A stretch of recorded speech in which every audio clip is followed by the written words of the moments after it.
Salve ragazzi, benvenuti in questo nuovo video. Quest'oggi faremo un ripiego generale del 2024 per quanto riguarda gli escavatori. Per cui sedetevi comodi, lasciate un like, iscrivetevi e dopo il video fate un commento qua sotto perché è sempre molto utile sapere le vostre idee. Detto questo, partiamo dal primo mezzo, possiamo partire dal meno costoso, per cui partiremo dall'Uina 1592, che lo vediamo qui al lato. Questo mezzo è nient'altro che uno scavatore totalmente in plastica, con micromotori per far muovere il braccio purtroppo non proporzionali, e l'unico difetto che possiamo trovarle è la torretta che gira a 680 gradi. Per il resto può essere ottimo come primo scavatore, per cui in posizione 6 Uina 1592. Adesso passeremo alla posizione numero 5 ragazzi. Posizione numero 5 troveremo uno scavatore sempre casa Uina, ma bensì l'Uina 1593. Questo Uina nient'altro che l'upgrade del 592, perché abbiamo nel braccio i servomotori con vita senza fine e servomotori abbastanza potenti per garantirci un buono scavo, totalmente in plastica purtroppo, ok? E abbiamo un altro vantaggio, che abbiamo la torretta che gira a 360 senza mai fermarsi. Detto questo, è l'Uina 1593, un mezzo che secondo un mio parere potrebbe essere il vostro primo scavatore per farvi divertire in questo mondo. Per cui in quinta posizione troveremo Uina 1593. In quarta posizione passiamo all'Uina 1594, tutta la famiglia dell'Uina stiamo facendo sostanzialmente, perché secondo me potrebbero essere gli upgrade per partire da un mezzo e arrivare a qualcosa che ci possa piacere. Uina 1594, vedete qui a fianco a me, abbiamo totalmente il carro e i cingoli in metallo, e noteremo la differenza naturalmente confronto agli altri due, perché il movimento che abbiamo sopra la terra sarà molto più, avrà molto più grip. Naturalmente il mezzo peserà di più.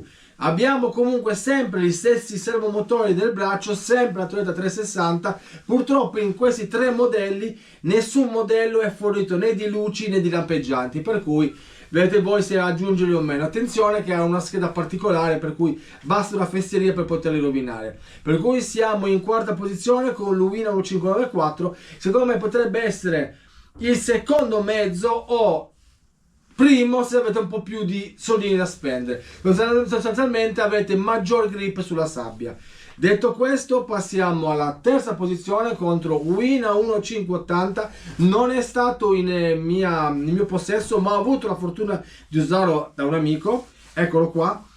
Questo mezzo è totalmente in metallo, è totalmente overpower, veramente potenza assurda, facilmente upgradabile, ma dovete comprare troppe cose, da un prezzo abbastanza sostenuto, siamo circa sui 600 euro. Poi degli altri mezzi naturalmente vi ho messo il prezzo qua sotto, così avete anche un'idea di quanto potete spendere. Un mezzo veramente potente, un mezzo veramente sensibile, proporzionale, tutto quello che volete, però lo metterei in terza posizione a paragone del Cabolite 336.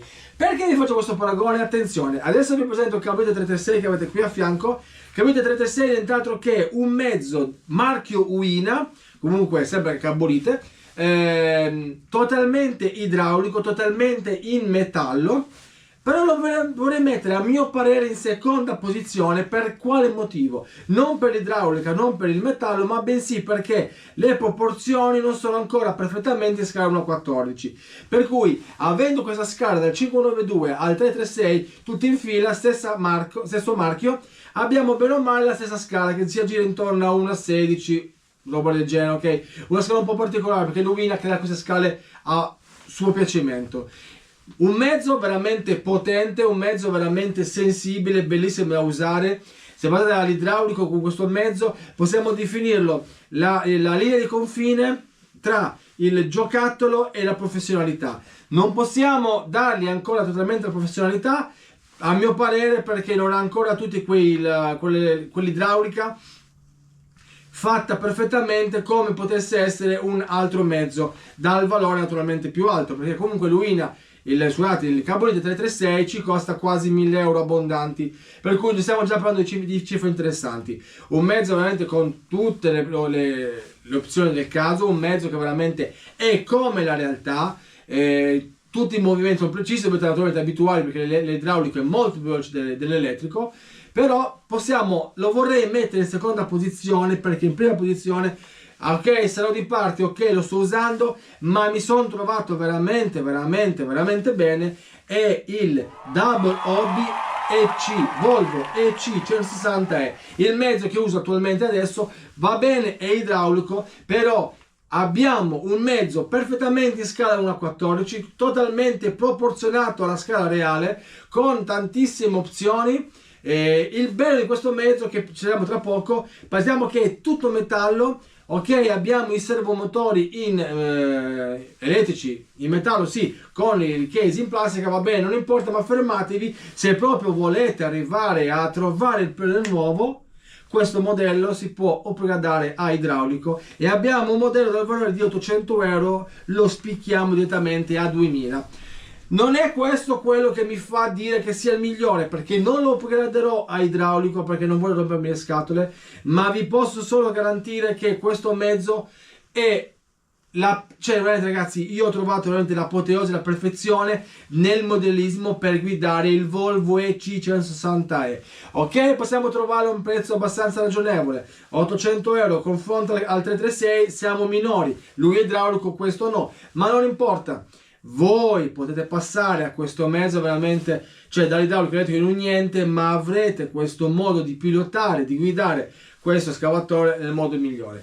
Io ho fatto queste classifiche ragazzi dal sesto al quinto, ma più che altro per anche una questione di prezzo. Partiamo dal 592 che è un prezzo che vedete qua inferiore, arrivando al 580, al 336, al Volvo, che comunque lì non va più la questione di prezzo, ma bensì mi va una questione di manualità, di poterlo usare, di saperlo guidare, di trovarmici bene, di trovare quel feeling che anche tu puoi trovare con un mezzo del genere. Per cui ragazzi, non arrabbiatevi, io metto in prima posizione il Volvo E160E, anche se il Carbolite 336 può costare di più, però ragazzi, per adesso mi sono trovato davvero bene e anche l'occhio con la sua parte, le proporzioni sono quelle di un modello 1:14, cosa che ognuno di voi penso vorrebbe avere.